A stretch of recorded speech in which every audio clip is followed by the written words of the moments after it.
For Creamer Media's Polity, I'm Sashni Whitley. Author Zakes Mda joins me today to discuss his latest novel, The Zulus of New York. Your book follows the life of MP, an African performer in New York City in the 1880s. Have you always been interested in the lives of those taken from Africa to perform in New York and London? Is that why you decided to write this novel? No, it's not that I've always been interested in that, because like most people, I didn't even know about, those people and those performers who were taken to. My interest started, some years ago, when in fact we were trying very hard to repatriate the works of art from Africa, that have been looted and are all over in Europe, in the museums there, especially in France and in England, and in America, in fact. Great works of art from Nigeria, from different countries of Africa, from ancient African civilizations. And it's very difficult to bring back, these works, to repatriate, because we are repatriating the heritage, that's the African heritage which is over there. And we are also repatriating memory, because that's part of our history, of our past. But then I discovered that the memory that we are repatriating is not only the tangible one of the works of art. There is some other memory that now we cannot repatriate physically because it's no longer there. Yeah.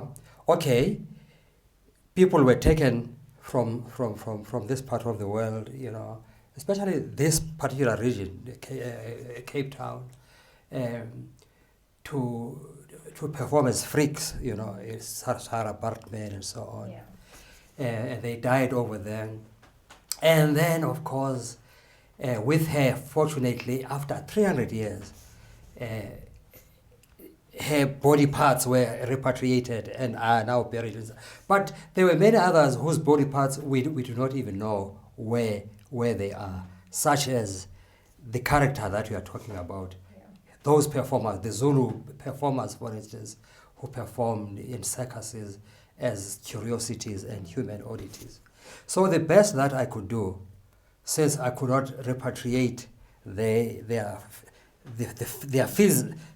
physical beings, was just to repatriate their memory by recreating their story, giving them a name and giving them a life story, you see. So that was the whole genesis then of this. You used real historical events like the Anglo-Zulu War and real people in your book to bring fictional characters to life. How did you manage to marry fact and fiction? Well, it's a very simple thing that I do in almost all my historical fiction. Because you see, there are two kinds of this fiction. There is, fictionalized history on one hand, and historical fiction on the other. You see, the distinction is that with fictionalized history, which is mostly very much postmodern, as a novelist, you reinvent the history. In other words, you reimagine it and recreate it and make it what you want it to do, you the author. Which is a very playful way of dealing with history. Very interesting. The readers, when they read, they know exactly what you are trying to do there. They don't say you are lying, because they know. Yeah. But then my method is different, is historical fiction. I don't fictionalize the history. I become faithful to the history. And then create then my fictional characters who will then interact with that history. You see?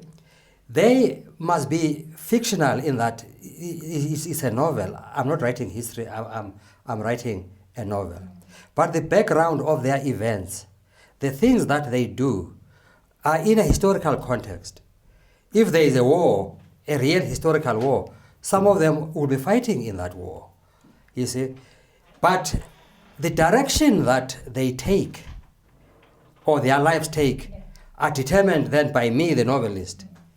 In other words, you see, their resolution of their own problem is not the historical resolution, but is the fictional resolution. Yeah. Just reflect on the dehumanization of these characters through shows such as these that took place in Europe and in America. Yes. Well, you see, that is why, in fact, when you talk of dehumanization, I'm glad even you put it in those terms, because it was indeed dehumanization. They were seen as less than human because, you see, they were these exotic savages. In the first place, why they were there is because these Zulus had defeated the British in East Anglo-Zulu. And then that became a very amazing thing to the British. That, hey, those savages defeated the greatest army in the world. And then that's why then they wanted to see them live. That let's look at these savages who are ferocious, and we heard that they've eaten some of those British. They can eat you alive and so on. They cook them and eat them. Of course, there's a lot of legend and myth, that was then invented as a result. So they were less than human. Even the performances, they were not allowed to perform their dances as they knew them. They were supposed to perform they must be chaotic, the dances, and noisy and have no order and so on, because they are savage. And that's what the British and the Americans wanted to see. This dehumanization went much further than that, in that whereas the Zulus at least performed and then went back to places that were rented for them, and therefore they were free.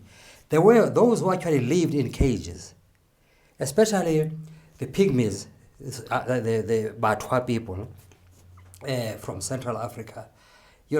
There's one who's very famous, who's known up to today in history. If you Google, you'll find his name. His name is Ortega Benga or something like that. People would, just as you guys today go to the zoos, if you do, to look at animals, it was the same kind of thing. So the pygmies, because of they are very short, and then the Dinka and the Nuer people who were very tall and very dark and very, with long limbs, and so they would be kept in these cages. And then, these grand ladies and gentlemen on Sunday afternoon, they would go to look at these. So that's the dehumanization.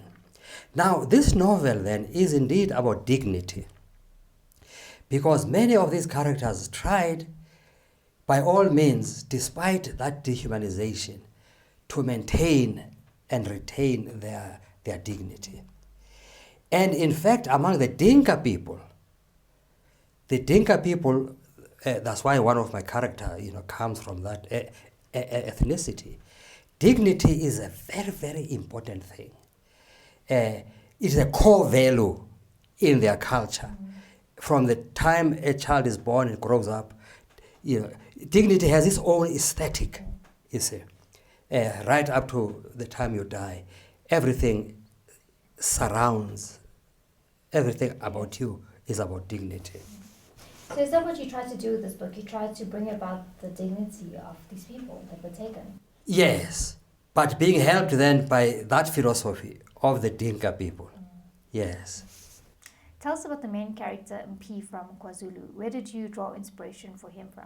Well, you see, that character is from imagination, as you can imagine, this being fiction. You see. But then when you are doing a fictional history, even when you are drawing your character from imagination, it must be based from the reality that existed at the time, or that is recorded to have existed, So I had to research that environment. The story that I tell of this prince, then when they go, then the father, all of that is thoroughly researched. Not only from history books, because you see, if you go to history and they only talk about the grand narrative, the big wars that these people fought. Oh, then he was defeated. Then he defeated the British in Sandwana, and then the British defeated him at the Battle of Ulundi. There are no details. What life did he live? What did he eat? What did he do on a day-to-day basis? How did he live his life? Who did he sleep with? Who did he? All those things are details that history does not say. But then I cannot just invent them. It was important for me to try and get at least somebody who was there, who wrote something. Fortunately, there was a woman who was there by the name of Paulina Dlamini, who was one of the harem Isigodlo girls, who then recorded, because you see, when she grew older, and then she had left the palace of King Tejwa after King Tejwa was defeated and was killed and so on, then she converted into Christianity, Pauline Dlamini, and then became a Christian. And that's when then she learned to read and write. And then she wrote a story where some missionaries also helped in. So she has a book, which you can even buy at any bookshop, called In Service of Two Kings, where she writes about her life at the palace of King Tejwayo.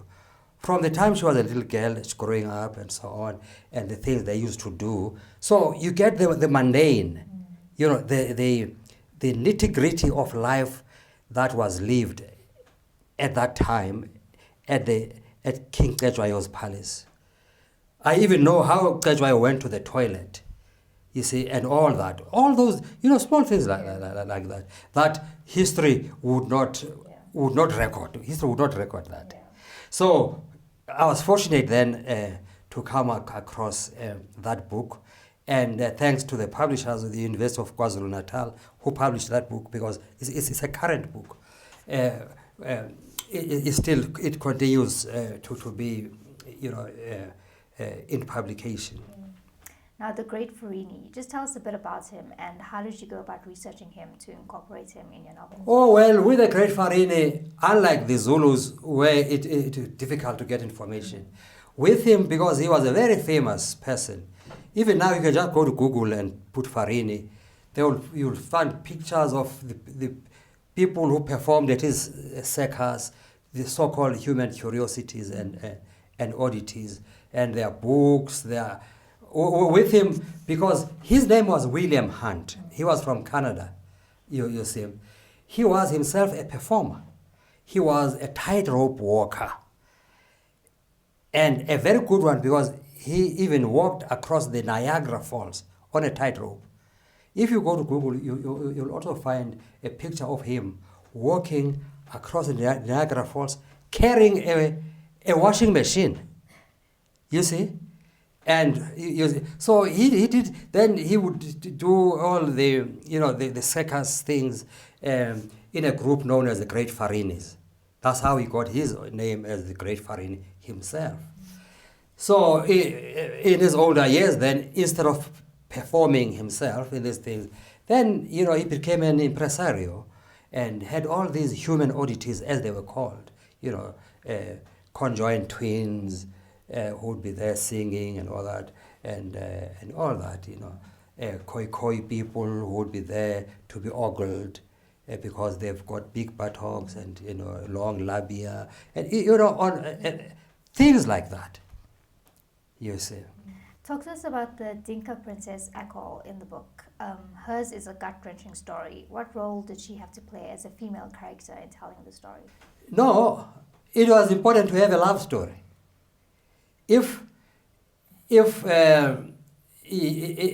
have a heterosexual love story, I could still have had a male, a Dinka, a person, and then have a homosexual love story. I just wanted to have a love story. Okay. But then, of course, she would come with her own story, with her own baggage, her own biography, because she can't just emerge from nowhere. If she's there as the love object, I must also have her background.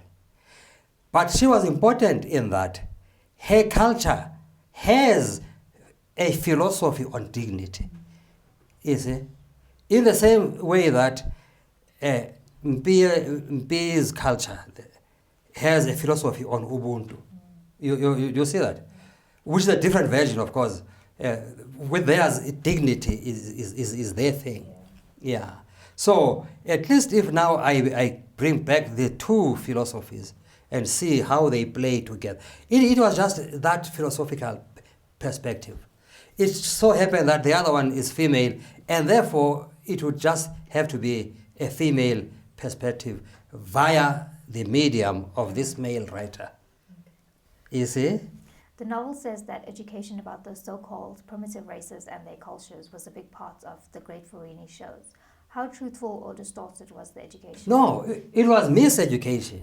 That's why you hear him even when he announces the show. Ladies and gentlemen, now we are going to have the Zulus. The Zulus, you know, they wrestle with bear, with tigers. You see, there are no tigers here.